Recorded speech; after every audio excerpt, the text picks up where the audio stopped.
हमारे खित्ते में भी एक नेतन्याहू का सस्ती कॉपी है और मैं फख्र से कह सकता हूं कि हमने इस सस्ती कॉपी को जंग के मैदान में हरवा दिया, सफारतकारी के मैदान में हरवा दिया और बयानिया के मैदान में। First they came for the socialists and I did not speak out because I was not a socialist.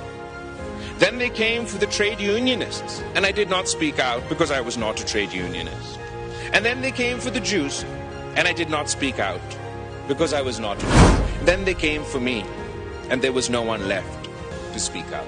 ये एक पोम है और जिस शख्स ने इस पोम को लिखा पहले उस रिजीम का, नाजी रिजीम का एक हमायती था, फिर क्रिटिक बना और आखिरकार उसको भी कंसंट्रेशन कैंप में डाला। इस अक्टूबर से लेके since October last year we've seen a genocidal, apartheid imposing, expansionist regime conduct an ever expanding which has the potential to drag us all towards World War III.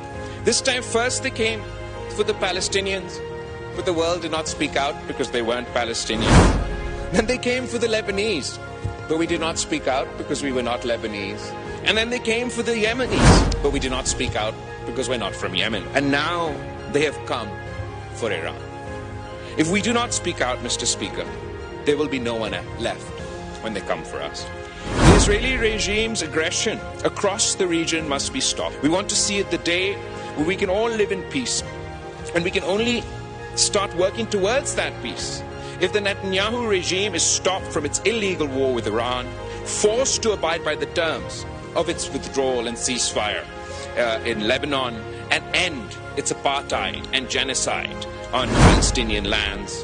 As it continues to bomb Iran, the world must not forget that this Israeli regime, this Netanyahu regime, is currently carrying out the forced starvation of Palestinians in the Gaza Strip.